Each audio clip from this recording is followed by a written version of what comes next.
A Procuradoria-Geral da República arquivou uma representação assinada por um pequeno grupo de ex-procuradores contra Jair Bolsonaro. Eles acusavam o presidente pelo crime de pandemia, artigo 267 do Código Penal.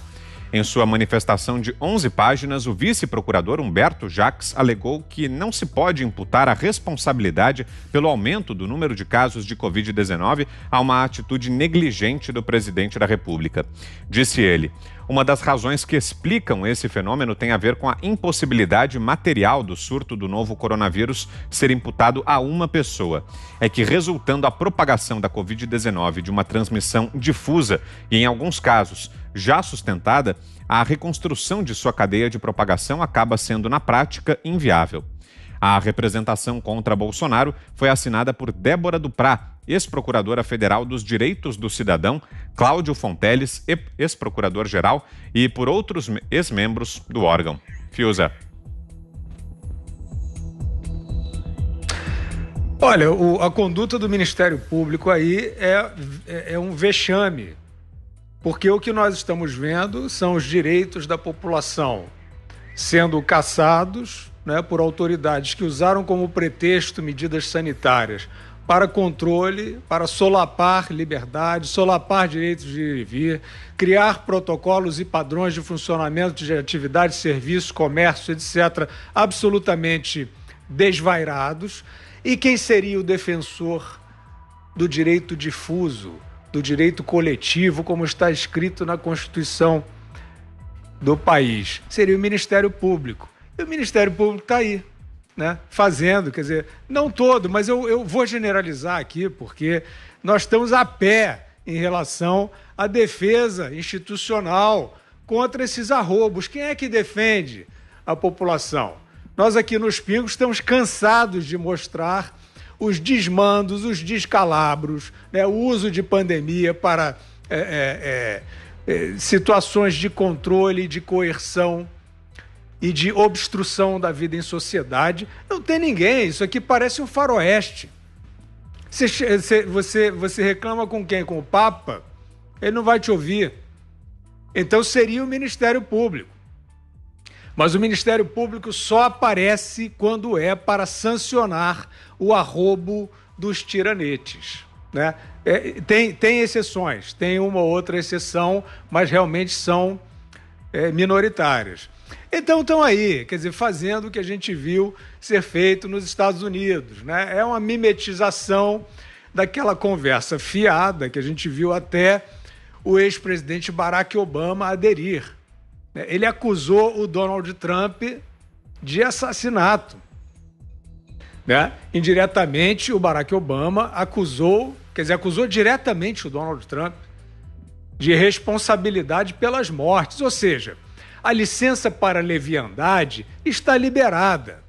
A única coisa que está liberada é porque eles querem caçar tudo, eles querem seguir você, eles querem pegar a palavrinha que você usou na sua rede social, te dar um gancho, né?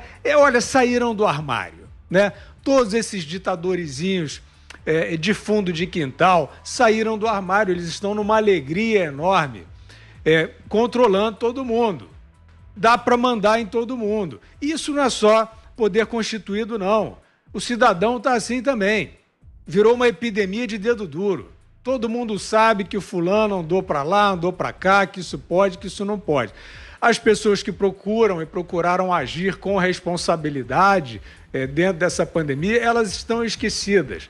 As pessoas que estão preocupadas com a proteção aos vulneráveis, que o Ministério Público, o poder público em geral, o judiciário, os governos todos, né? Não há uma diretriz de proteção aos vulneráveis. Se virem idosos, se virem idosos com comorbidade, se virem idosos com asma, com diabetes, não tem política nenhuma para vocês. Pode procurar. Então é isso. A pandemia virou uma feira de falsas virtudes, todas com propensões ao controle, todas com propensões a essa politicazinha vagabunda que a gente está descrevendo, que é o Eduardo Leite, o Sérgio Moro, o MST, o Gilmar. Está todo mundo fingindo que está combatendo a ditadura. Não é isso que está acontecendo?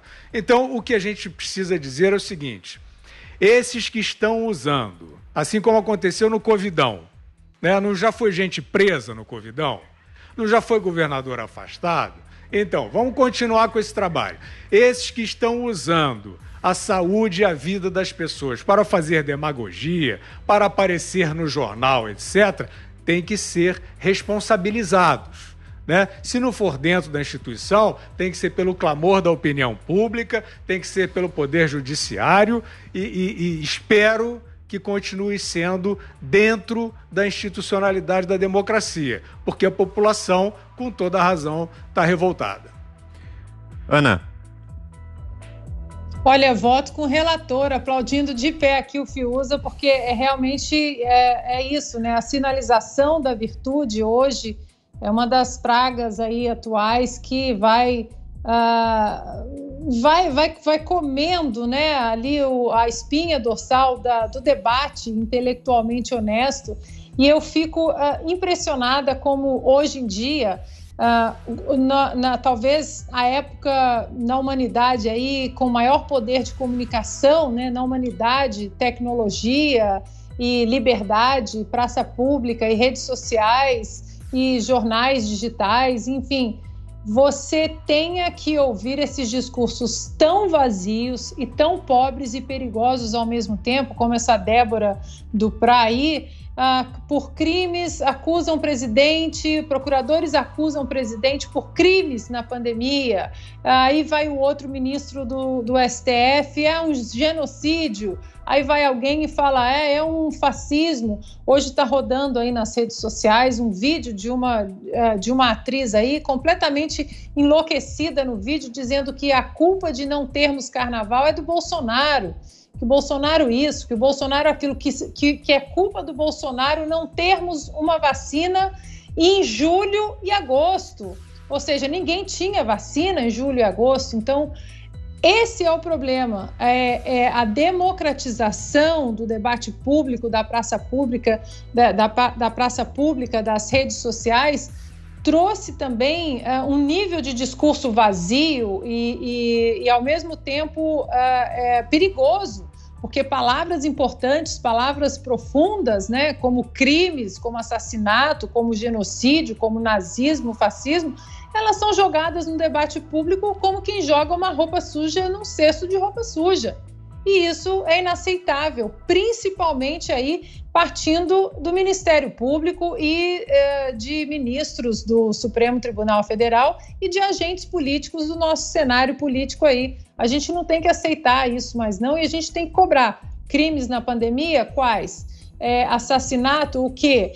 São os discursos que eu sempre falo, é mula sem cabeça, vamos jogar ao vento, pagar o pedágio ideológico, dar as mãos aí, como o Fiuza muito bem colocou, MST, Gilmar Mendes, Sérgio Moro, todos aí, hashtag ele não, esse presidente é um genocida, e aqui a gente pode enumerar os defeitos desse governo federal, mas tem que ser crítica pontual. Não dá para a gente simplesmente ficar jogando essas palavras sérias, profundas, inclusive algumas com profundidade e importância histórica, de uma maneira como se a gente estivesse jogando um tênis sujo aí no cesto de roupa suja. Diga, Zé.